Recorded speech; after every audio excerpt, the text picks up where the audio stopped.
I worked at a pretty well-known record store in Los Angeles in the mid-90s, and this one time, a guy walked in to apparently check out some CDs.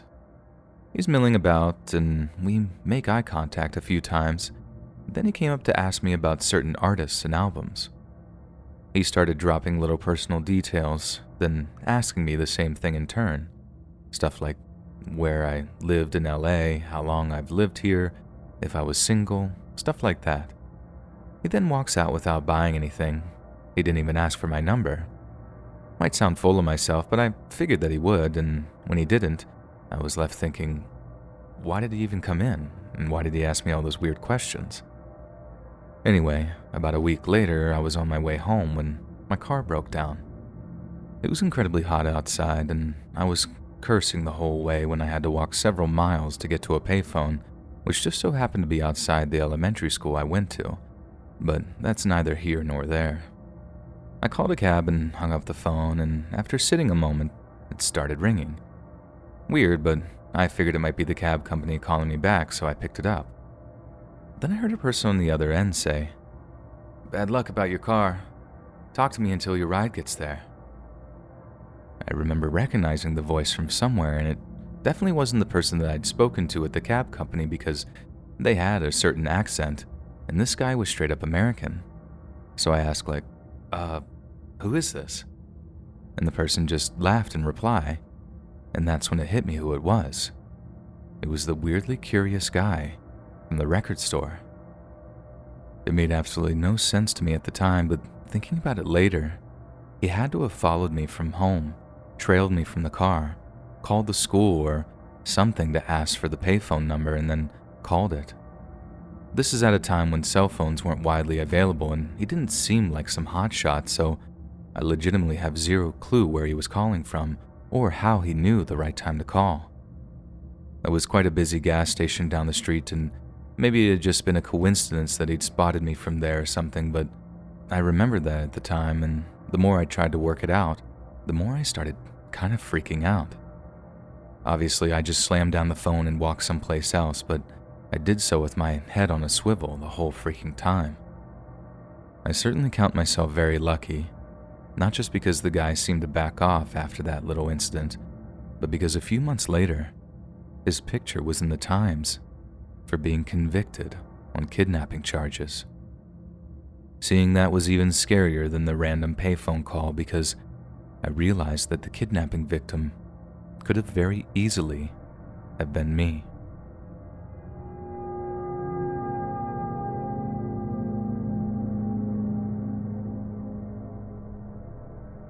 I was off work after an 8-hour shift when I decided to go drive around the city. Now this is my little habit of mine when my day off is the next day. Before I go home, I drive for basically 30 minutes around the city before I go home and basically just wasting some gas and exploring. As I was driving around the block, keep in mind the entire time this was unfolding, I was driving very slowly and about 100 meters away in front of me, I noticed a guy jumping out of the second floor balcony of the apartment. And he'd seemed to be in a hurry too. I saw another guy exit his car from the passenger seat. Now my curiosity got the better of me and decided to stop at the side of the road, turn my car off and watch them from the distance. Now if my eyes didn't deceive me, I saw the guy who jumped off of the truck entered the driver's side of the car and started it. The other guy, meanwhile, lights up something, and it was only the glow of the flames when I saw that it was a Molotov. I watched as the man positioned himself perfectly for a couple of seconds and threw it to that room that he jumped out of. The place became engulfed in flames, and as soon as it grew bigger, the two men decided to drive off as quickly as they could out of there, and all of this happened in just a matter of minutes.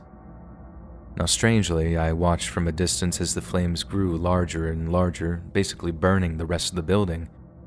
I decided not to call the cops and simply left by going in a different direction, not to get caught in the crossfire of whatever this might turn out to be. It was the next 2 weeks that I got the full context about the arson with the local news. Keep in mind, I saw this entire ordeal unfold with my very own eyes, and there was no mistaking it at all. It turned out that the two men behind this fire were arrested 5 days afterward due to the fact that the police managed to get a hold of probably the CCTV footage and A person also witnessed the incident and managed to identify them and spoke to police. Coincidentally, they managed to pull that driver over, and he was actually arrested for possession of drugs and was later identified. The passenger, meanwhile, was arrested because he decided to vandalize a car not far from the apartment. Now, the reason for the arson was apparently about a dispute between the tenant and the one guy. The other man was just an accomplice, and he asked to come along. Apparently, the tenant was out of town at the time when it happened, and they decided to burn his place down. Unbeknownst to them, they actually burnt the entire apartment complex, and thus creating more damage to them when they got arrested. To this day, I somewhat regretted not calling the police when I saw it happen, maybe because I'm fearful this was something bigger and that me reporting it could possibly get me killed. But with some sheer luck that there was another guy watching this unfold from the other building, I'm just thankful everyone was safe and no one was hurt.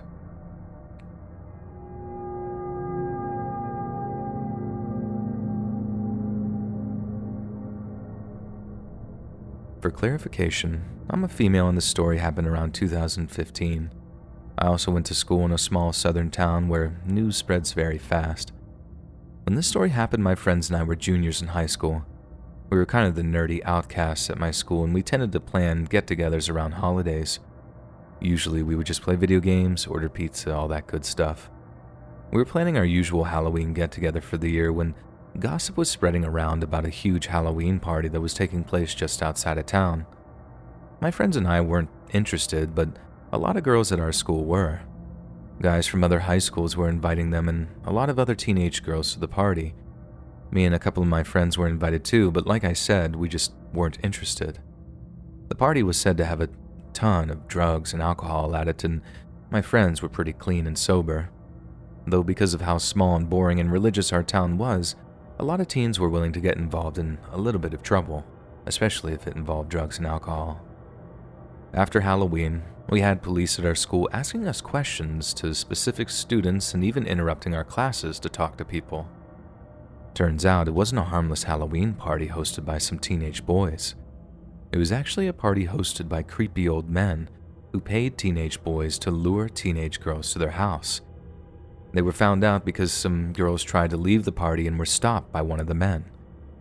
A girl had brought her boyfriend, and he stepped in to try and help her. The man got so furious by this, he ended up beating the life out of the boyfriend to the point of unconsciousness. A neighbor close by, where the party was, called the police and the men were swiftly arrested.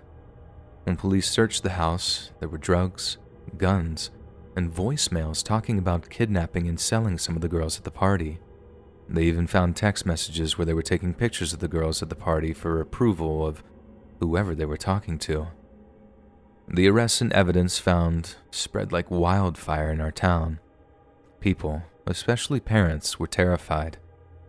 I remember some kids at our school moved away after the incident. I graduated college recently, and the story came up again at another Halloween get-together with my friends. It's still terrifying to think what might have happened if the police weren't called.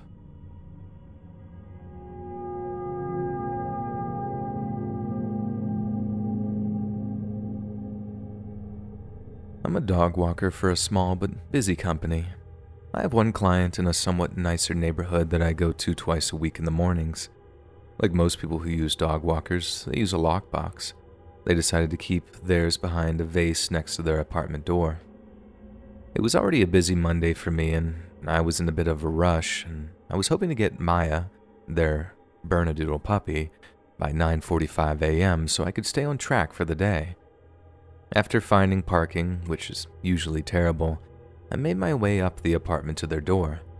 I wrapped my hand around the vase, intending to grab the lockbox. Nothing.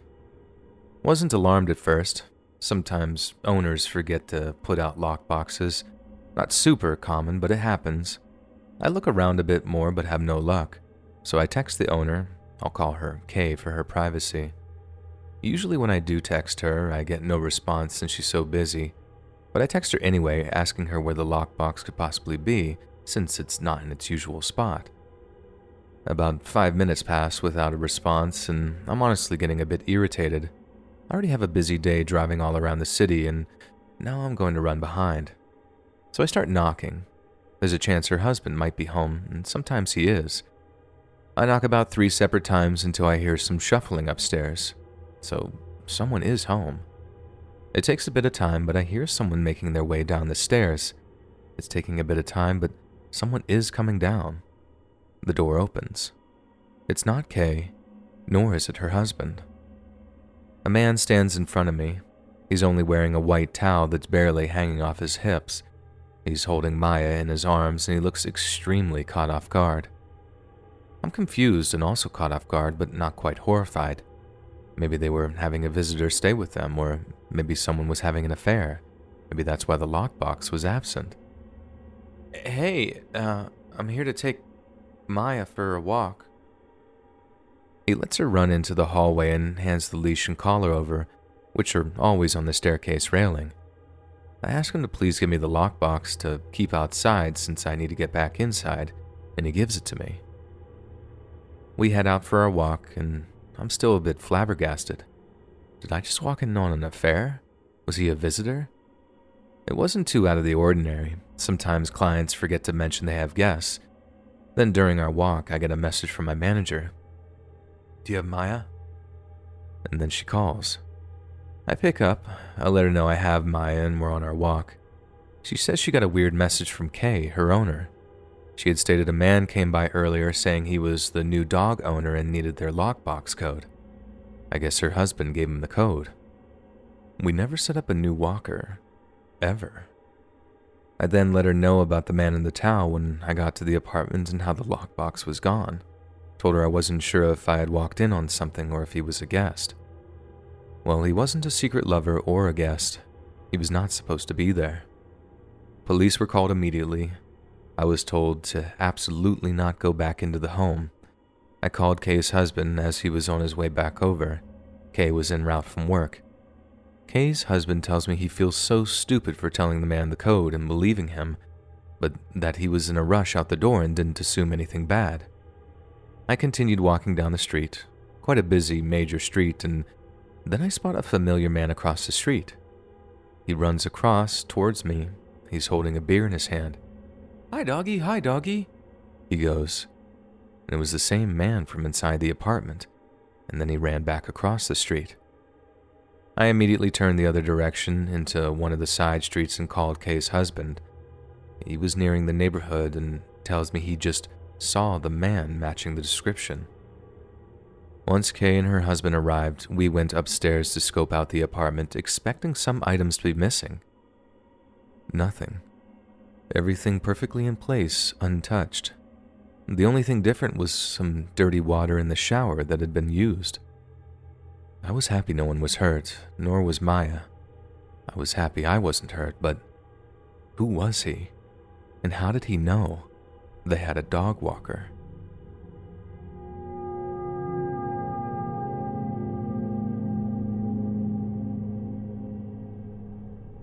This happened a couple of days ago and it's still bothering me. I'm sitting in my living room reading. My back window is slightly open. I heard a noise and thought it was my cat making high-pitched noise. She came in the room and sat with me, and then I heard the noise again, and I realized it wasn't her, so I got up and walked to the open window. I listened closely and hear what sounded like a woman yelling. It's very difficult to tell where the noise is coming from because of the way the apartment complex is designed. I sit for a few minutes near the window and don't hear anything again. I go back to reading. About 45 minutes later, I hear the yelling again. I rush to my back window and clearly hear a woman say, "I just want to go home." At this point, I call the police. Long story short, they come, ask a few questions, sit in my apartment trying to listen, and don't hear anything. After about 15 minutes, they leave and tell me to call if I hear anything else, and I've not heard anything else since then. What's really bothering me is the thought that someone has a woman trapped in their apartment. When he realized the police were here, he told her or forced her to stay quiet. If the police don't hear anything, they can't just enter a person's home. The fact that I couldn't tell where the sound was coming from makes it even worse. I'm just worried that she's now being punished for bringing the cops to the house. I'm also a little worried that this person will figure out that I was the one who called. The police weren't exactly discreet in coming to my home, asking questions and looking out my back window.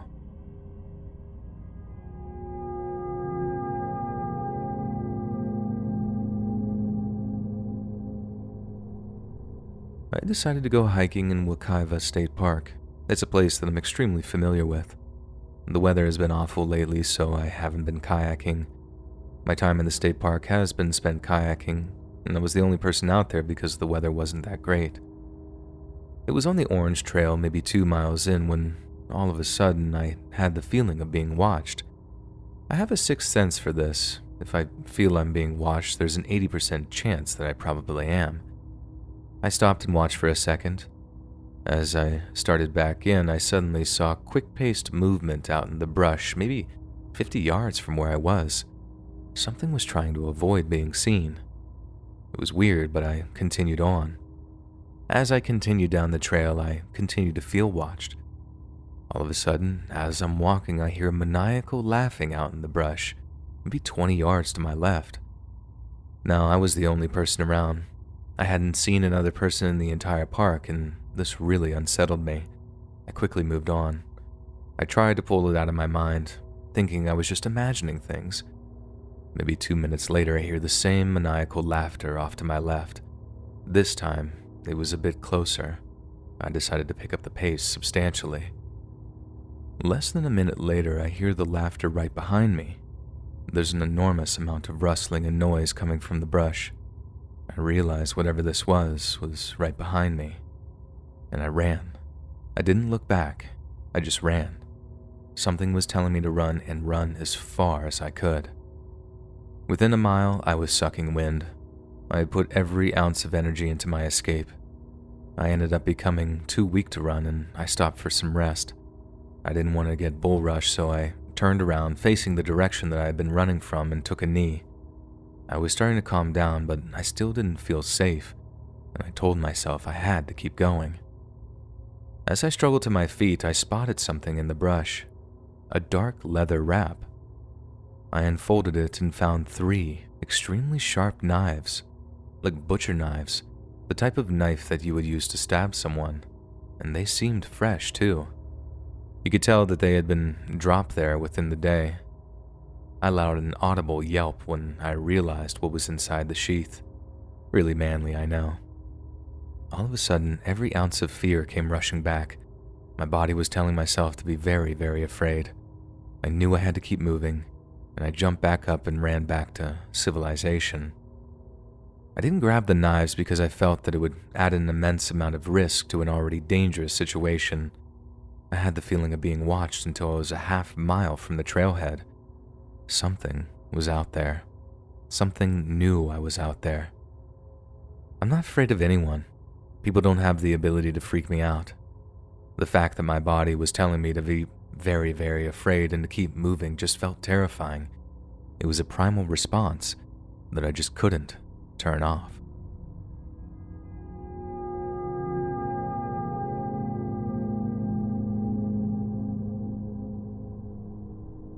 We've been going to a local pool for 6+ weeks for swimming lessons. This was the last week, and as soon as I had my son, he's 16 months old, dressed and ready to go, an old 70-year-old plus lady walked in. She immediately, almost before turning the corner, said, "How old is he?"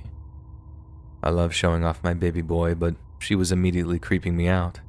She was standing less than 1.5 feet from my face, and I couldn't back up, as I was in a corner.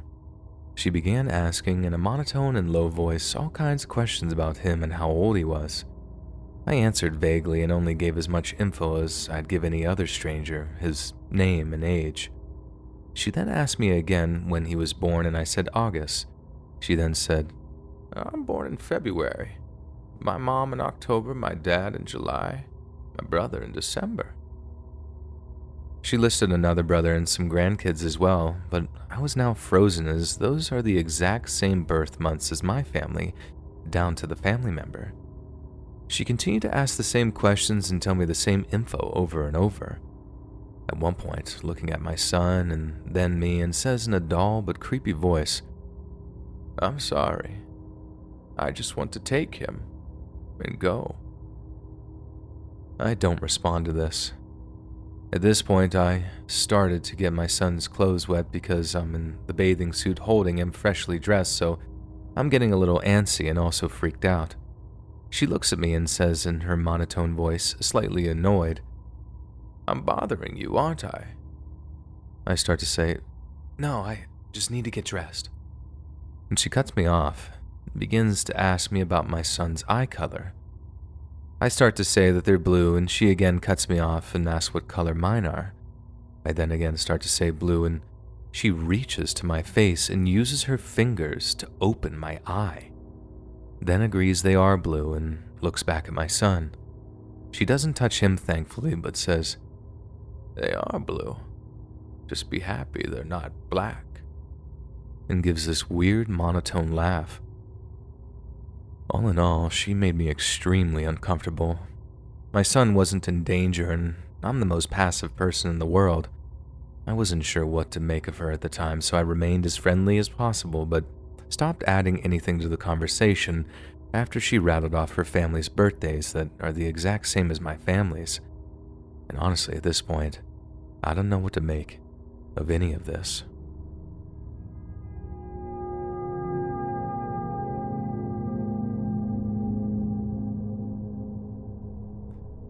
So I came across an ad on gumtree.au where you buy and sell stuff on this website in Australia where you can post anything from cars, jobs, and clothes. This ad stated that it was a pop-up nudist resort looking for staff, and it was $1,500 a day. It would supposedly be strictly a non-sensual bartending gig. The first red flag was that they were at capacity for male staff and only looking for female applicants. Naturally, I was curious. I messaged the guy asking about more information. He stated that it was strictly no touching and fully clothed, and that he would be hosting interviews at a hotel in the city if I would be interested. I asked for any additional information, i.e. a website or anything, and he stated that they don't advertise as he's affiliated with that community and has no website as they value their clients' privacy. Thankfully, I'm pretty switched on. It left a sickening feeling in the pit of my stomach, so I reported it to the local police station and will be emailing them screenshots of the conversation. Here's a few copy-pastes of the most concerning parts. Me, just wondering if the interview will take place in the lobby. Is there a name of the company by any chance?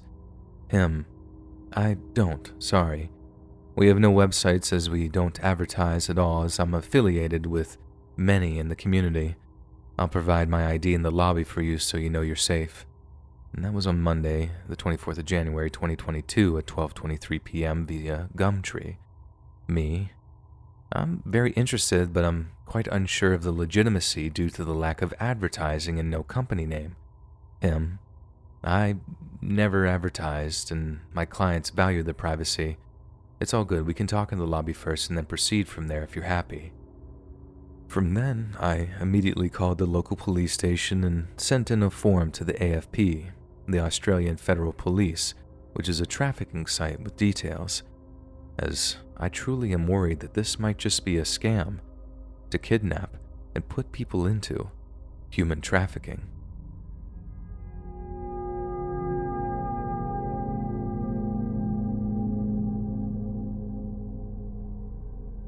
This happened last night after a night of a lot of drinks. Names are generic because why not, but me, a 30-year-old male, my friend John, and our friend Jane, a 28-year-old female, were drinking at our other friend's bar. It's a small place and not too popular, so our friend behind the bar was quick to refill our drinks as we finished them. After last call, we decided to get food for our drunk munchies. There obviously weren't too many options, but we ended up going to a breakfast cafe in the bad part of town. Everything was fine. We paid and started walking out. On the way out the door, there was a shady-looking guy only wearing an open hoodie, no shirt under, and baggy worn-out jeans. He was leaning in a hallway for bathrooms by the exit and watched us leave, presumably noticeably drunk. As we're walking to the side of the building where our Lyft driver was picking us up, We noticed the sketchy-looking fella following about 10 to 15 feet behind us. We picked up our pace and got in the car and locked the door before even greeting the driver. Quickly said our names so he knew we were his riders and asked him to pull away because of the bad feeling. As we pulled out of the lot, I turned to watch the sketchball. I noticed that he had pulled a mask on, was wearing a single glove in his right hand, and I think he may have had a gun or a knife. The creep stood behind a bush, watching us leave. We called the restaurant to report it. Probably should have phoned the police too, but didn't really know if maybe we were overreacting.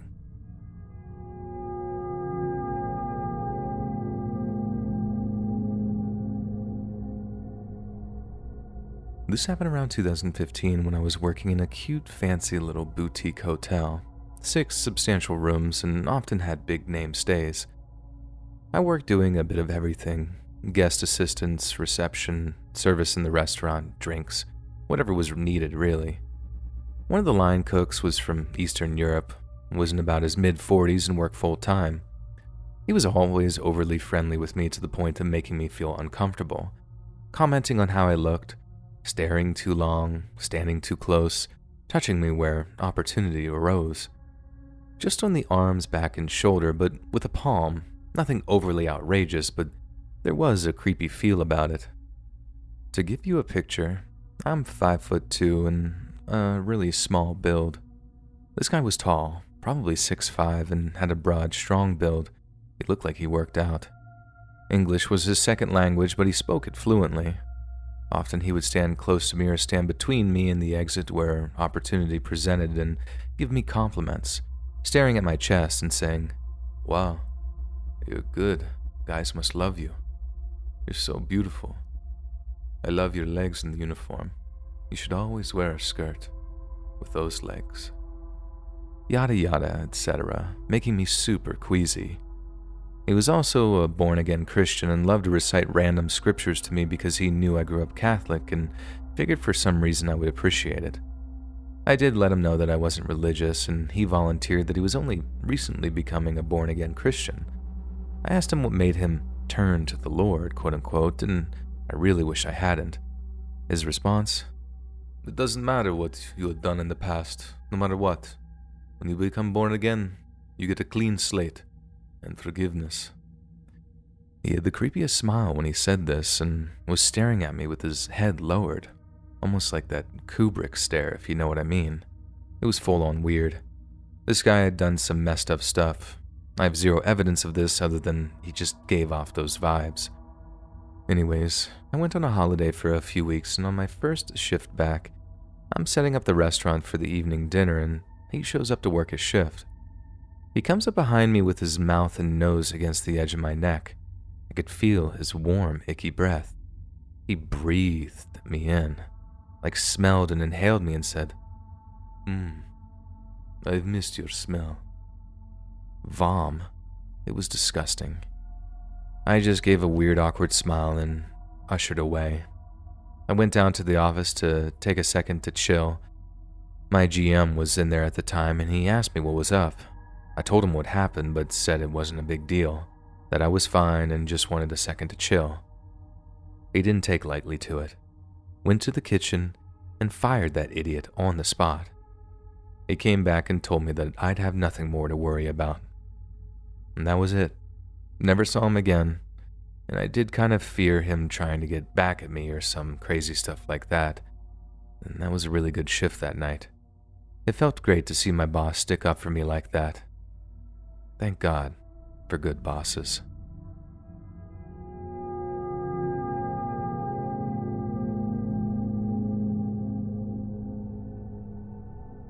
I've been through some scary experiences, but this is the worst thing I feel that I've ever gone through in my life. I used to be very naive, an innocent kind of person. I was the type of optimist who believed that there was a touch of goodness in every heart, a dangerous mindset to be in, truly. I realize now that seeing the world through my rose-colored glasses put a big flashing red target on my back. Often when you think of scary stories involving creepy behavior and psychological abuse, you think of an occurrence from a stranger. In my case, it came from my mother-in-law. My husband's mother-in-law initially adored me, not for reasons other than thinking that I could be easily controlled. I was meek with a passive personality, so it made sense that I could come across like someone who could be easily influenced. Looking back on it, I cringe at how creepy the situation really was. For the sake of the story, I'll call my mother-in-law by the name of Mrs. Psycho. At the beginning of my relationship with my husband, Mrs. Psycho and I were getting along great, or so I thought. She had taken me shopping, given me compliments about my hair and girly stuff like that. As the relationship with my partner grew more serious, she'd rant and rave to everyone in our neighborhood about how much she adored me and how I was like the daughter she never had. So, naturally, I thought things were progressing positively. But certain things were just really off about Mrs. Psycho. I noticed little tidbits of her behavior at parties and neighborhood social gatherings. She'd sulk in a corner, and I'd chalk it up as her being socially awkward or anxious, but looking back at it now, I noticed that she was always whimpering about something negative going on in her life. How she fell off her bike and hurt her elbow while riding through a construction zone. How one neighbor complained about her parking in front of his house, losing her job because she didn't get along with a coworker. The list went on and on. In every story, she portrayed herself as a victim of some unusual circumstances. One huge red flag that my mind didn't understand at the time was the story she was always telling about her other son, my partner's brother. She'd say some really disturbing things about how he'd held her, my partner, and his dad hostage in their home, and how he'd physically punched their father in the face. The way she described the story made it sound like my partner's brother was a bully to the whole family, and my partner didn't seem to think it was quite as severe as she made it sound. Regardless, in all her wild stories and accusations about him, she always scolded her son in ways that I just can't imagine ever scolding my own child. What my husband and I didn't fully interpret at the time was the underlying problem, which wasn't necessarily his brother, but the woman who had been the driving force for the insanity behind the behavior. Psychological abuse can trigger emotional responses in very unpredictable and disturbing ways. Mrs. Psycho's behavior became more evidently creepy after our engagement. She showed signs of unhealthy enmeshment. First, she was angry that we didn't tell her immediately when we got engaged. Then she was angry when we changed the wedding date without first asking for her permission. She expressed a desire for my future husband and I to live in the upstairs of her house and pay her rent. We told her that we can afford our own home and we want to start a family, so that wouldn't work out. The infuriation in her eyes was frightening. She would look normal one moment, then if you told her something she didn't want to hear, her eyes would turn black. The memory of her eyes still sends me with a frightening chill down my spine. And from there, she became increasingly controlling. Mrs. Psycho and her husband, Mr. Psycho, would start showing up to our house every other day or so. I started counting how long that they could go without having to see us, and that number came to 3 days. There was no privacy, and I felt that I had to close the curtains over our windows every night. I just had that uneasy feeling, you know. I locked the bedroom door as a routine before bed, just to be on the extra safe side. Despite our relationship being pleasant in the beginning, I noticed that I was now feeling like I was treading on eggshells around Mrs. Psycho, or rather, landmines. It seemed like anything I said was offensive to her, no matter how innocent. I realized I couldn't talk to her like I used to be able to when me and her son were just dating. I remember when we'd be able to have nice, in-depth conversations, and I had allowed myself to be vulnerable with her. I confided in her how I had a lot of social anxiety, and that her son came into my life during a time that I was suffering from crippling depression.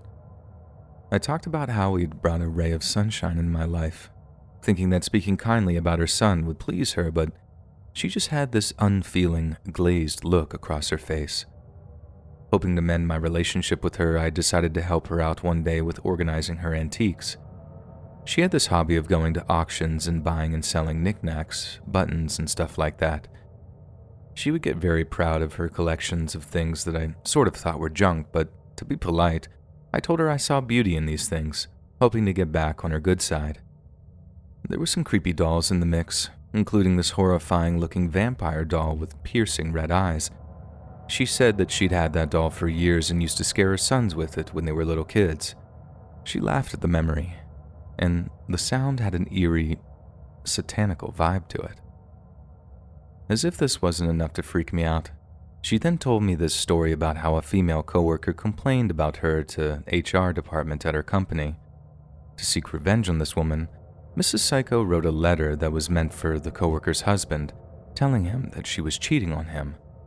To remain as anonymous as possible, she told me how she slipped on a pair of black gloves and drove the letter to a faraway location so that her address couldn't be traced.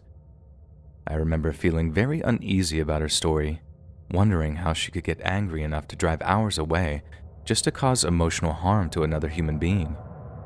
There came a point after hearing this story when I didn't want to be left alone with my partner's mom anymore. My partner tried to talk to his parents about how I was feeling like I was on eggshells around them, but they flipped the narrative to say that they were the ones feeling on eggshells around me. During this time, I painstakingly realized that psychological torture exists in the form of extreme invalidation. Not having your feelings acknowledged can really drive a person crazy. It was then when I felt a little more clued into what may have happened to Mrs. Psycho's other son. I can't be sure because I never met the guy, but I think he was driven mad by his mother's severe emotional neglect.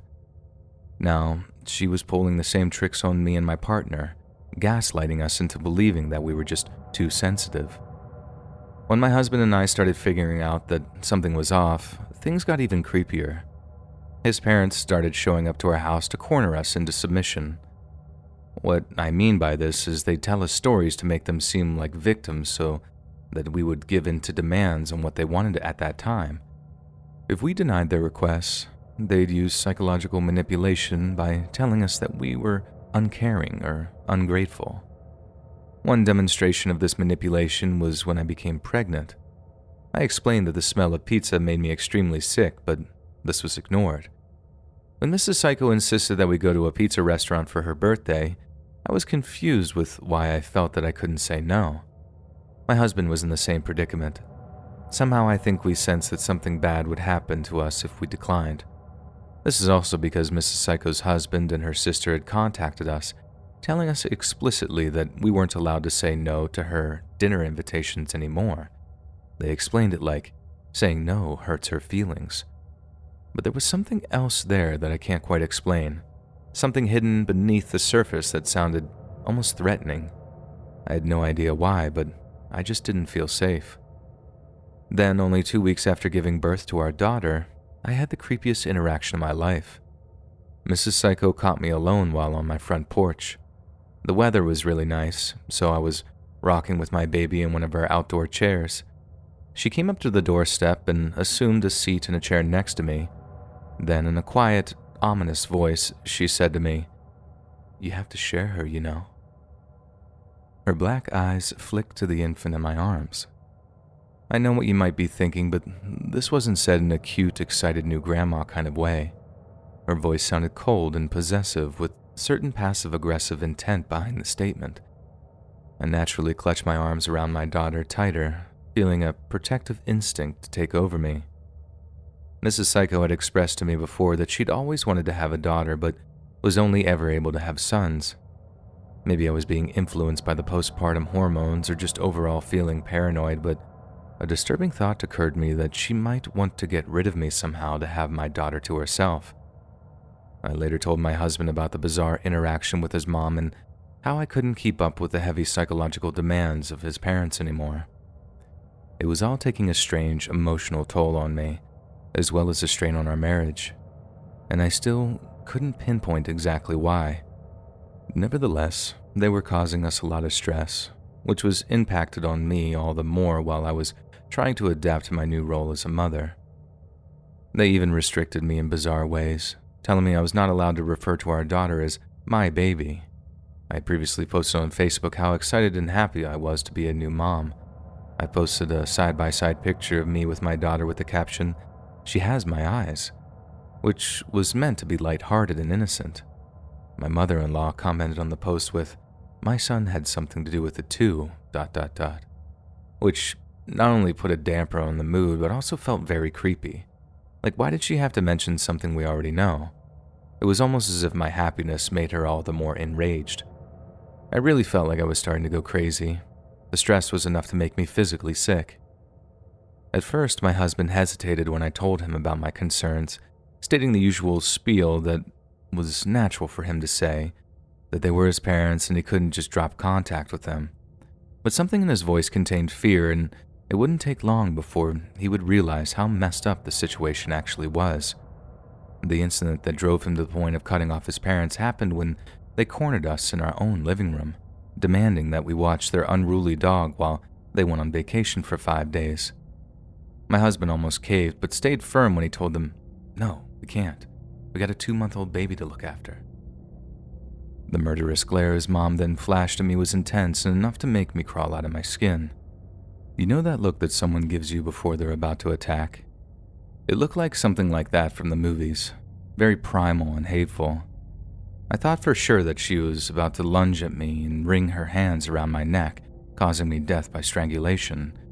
I was terrified. Mr. and Mrs. Psycho eventually left our house, but they were clearly angry that they weren't able to convince us to conform to their will. My husband and I had a dark, suspicious feeling that something bad was about to happen. First, we received lengthy emails from Mrs. Psycho, mostly insulting me. She said she thought that I was brainwashing her son, and she went on to portray herself as a victim. She used the knowledge of my anxiety disorder to make an argument that I was mentally unstable and dangerous.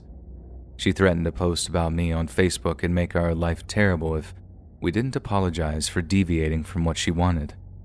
At the same time, she told me that I was dead to her and listed all the mistakes I've ever made in the past as well as criticizing my faults. I'd be lying if I said this didn't sting. My husband and I needed space to recover from the emotional wounds that she had inflicted on us. We remained silent, not wanting to engage with her any further.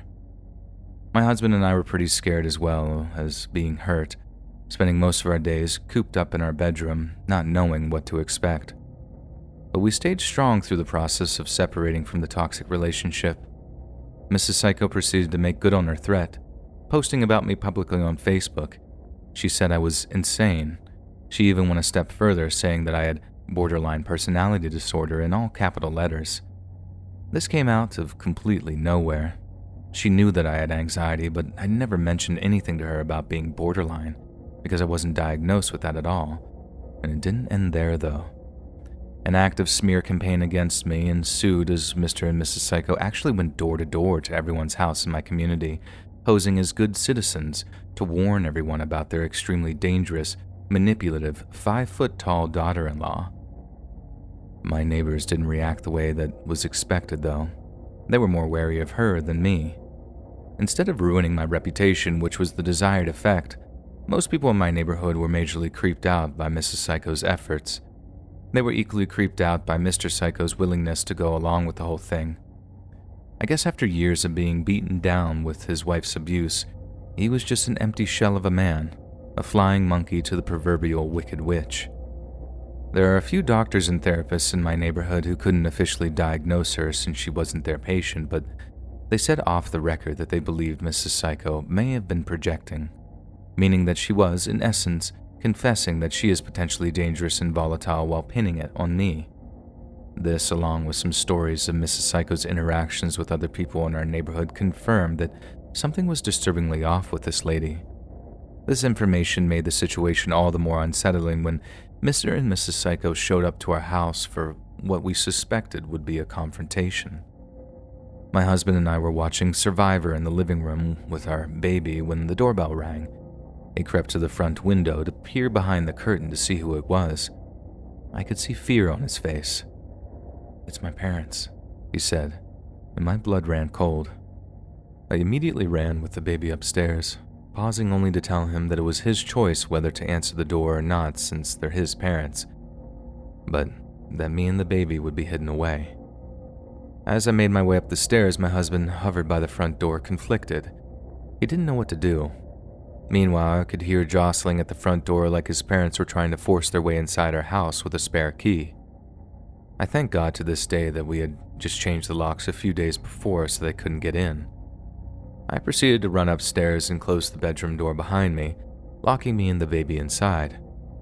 I held my daughter close, my heart thudding wildly against my chest. When there was a knock on the bedroom door, I reacted with a jolt. I was scared out of my mind. My husband's voice on the other side calmed me down, though. He told me that he didn't answer the door.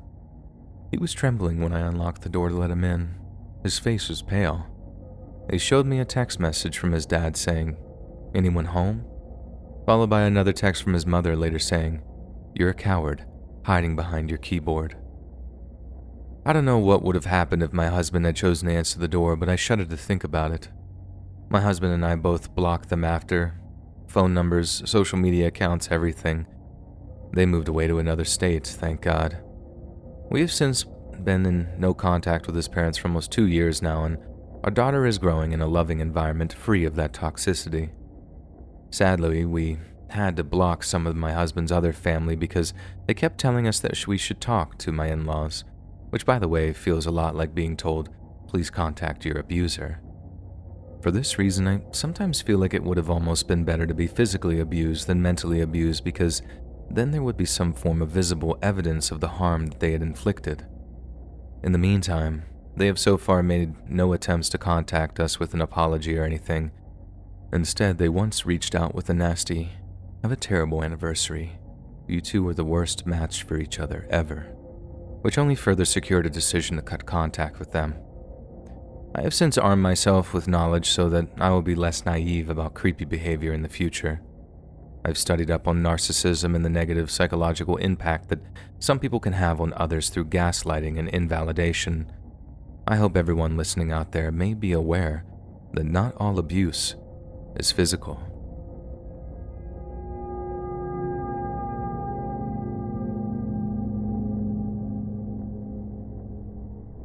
A few years back, when I was 17 years old, I went to a party.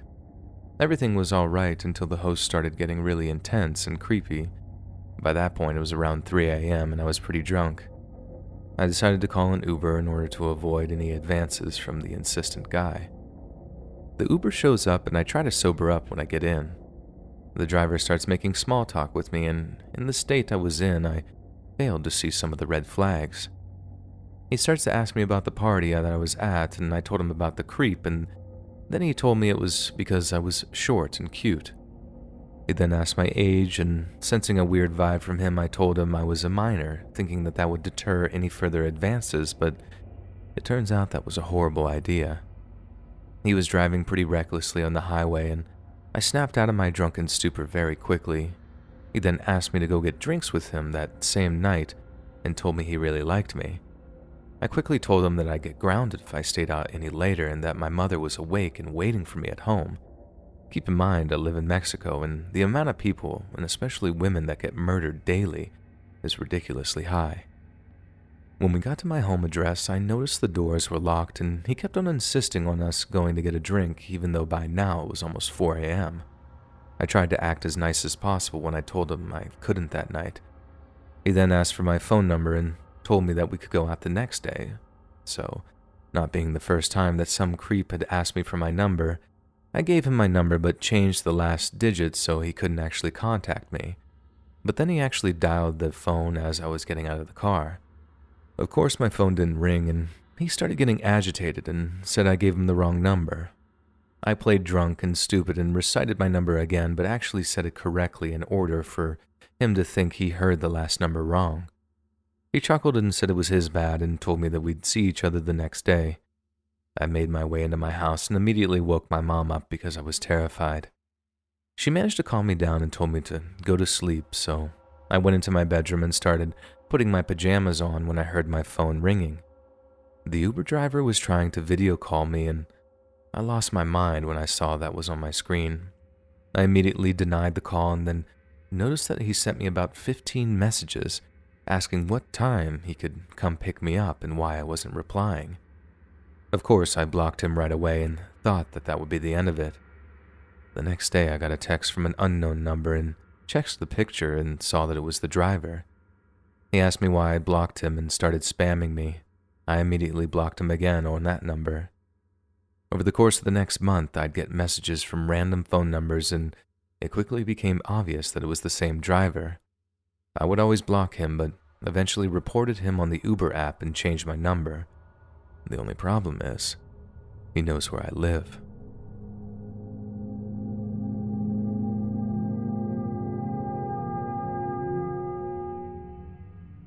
This was something that happened to me when I was 11 years old, so 2003. I remember it very clearly because of how it affected me for weeks, and how I'd wake up at night thinking this individual was outside my window. I guess when you're a kid, things like this seem a lot more scarier than usual. But then again, if somebody is threatening you, it doesn't really matter the age. You're bound to feel some sort of emotion.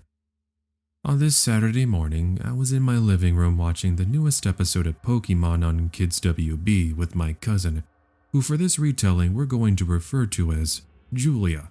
Julia had been spending a few days over at my house as this was in the summertime, and naturally she's on summer break just like me. Taking care of us this morning was my grandmother, who had moved in with us just a few years earlier, in 1999. Now, as for my sister, my mom, and my dad, I remember clearly that morning that they had gone to the mall to take my sister shopping, along with one of her friends. So we're halfway through the episode, enjoying our bowl of Cocoa Pebbles and laughing at the shenanigans Ash, Pikachu, and company are getting themselves into, when the phone started to ring. Growing up, I never really answered the phone as that was usually left to either my mom or my dad, but as they weren't home, who was going to answer? My grandma could have answered the phone, but she never spoke English properly. Spanish was her main language. So after the phone did its normal ringing routine, stopped, and then rang again about 10 seconds later, I figured, what the heck, let's just see who it was, as I got up and made a short 5-second walk over to the phone. Hello? How can I help you this morning? I answered in my kind, respectful tone. Hey, open the door. I'm outside, a voice whispered to me. I took a few seconds to look over at my cousin and I asked her if she had heard anybody outside on the front porch. We do have a window that lets you see outside. However, it doesn't give you a great view of the front door. That's why she responds back to me and says she didn't see anyone. So I remove my hand from the phone, which I did so the person on the other end couldn't hear me, and I responded back by saying they might have the wrong number. It turned out that stating this was going to lead to quite the interesting, scratch that, threatening conversation. I want the drugs. Open the door, this individual stated, continuing with their whispering tone, but now mixed with a little bit of anger. Clearly, this guy has the wrong number. Well, immediately I hung up, only for the phone to ring again 10 seconds later. I know I shouldn't have answered, but I did just for the heck of it. Hello? Why did you hang up on me? Don't you care about your patients? At this moment, I started to get a feeling that I was dealing with somebody who might not be all there. After all, I remember the mentioning of drugs, medication, and them being a patient. My cousin Jamie can see the fright on my face, and she tells me I should just hang up the call. My grandma at this point has no idea what's going on, since we're speaking in English and she's in her room knitting a blanket, not really much to grab her attention. Again, I should have just hung up at this point, but for whatever reason, I decided to calm this person down. I don't know, I was just trying to be a good person. Hey, you got the wrong number. Seriously, I think you need to check your phone. Now, I'll never forget what he told me immediately after this. Even as I write this out to you all, it gives me a bit of chills. I'm going to kill you. Just you wait. I'm going to break in through the window, and I'm going to kill you. I froze at that moment. My cousin, who was standing next to me and listening in on the conversation, took the phone away from me and hung it up before I began to shake uncontrollably. It's not every day somebody threatens to kill you over the phone, especially when you're in the middle of watching Pokemon. Now, I wasn't sure if this person knew he was talking to a kid. After all, kind of strange for an adult to state those sort of things. But after I snapped out of it, I grabbed the phone yet again and I dialed 911. My main concern became that this was real and this crazy lunatic was really outside my house. At any rate, we got my grandma's attention and we ended up waiting about 5 or so minutes for the police to arrive since they're close to my house. We made sure to look through the window, fearing that we might have seen the crazed man staring back at us. However, thankfully it was a couple of police officers. What a relief that was. They did a complete search of the backyard, side of the house, and every little possible hiding spot, but they came back empty-handed. While that was a relief, I was still pretty paranoid and spooked by the random creepy phone call I received. The police reassured myself and my parents, who by now had arrived home, that they would do some extra patrols in the neighborhood, and if we saw any suspicious activity or received any more threatening calls, we were to let them know. Luckily, we never did get any more phone calls like that again. However, something interesting happened about a month later back at school. I was talking to some classmates about video games, and the conversation of being home alone popped up. I told my classmates about the strange call I had received, and one of them says they had a similar experience. Same idea of random stranger calling them about drugs, and how if they didn't open the door, they would come in and kill them. This classmate of mine, whose dad was in the garage working on his car, immediately went out to the front with his shotgun, only to find that nobody was there. Cops were called, and nothing. As I mentioned before, while nothing ever turned up with this random stranger, I think that's what makes this much more frightening, never truly getting a proper conclusion. Hey friends, thanks for listening. Click that notification bell to be alerted of all future narrations. I release every Monday, Wednesday, and Friday at 7 p.m. Eastern Standard Time. If you got a story, be sure to submit them to my subreddit, r/letsreadofficial, and maybe even hear your story featured on the next video. And if you want to support me even more, grab early access to all future narrations and bonus content over on Patreon, or click that big join button to hear about the extra perks offered for the channel. And check out the Let's Read podcast where you can hear all of these stories in big compilations and save huge on data, located anywhere you listen to podcasts. Links in the description below. Thanks so much, friends. And remember to always do push-ups when Daddy's home.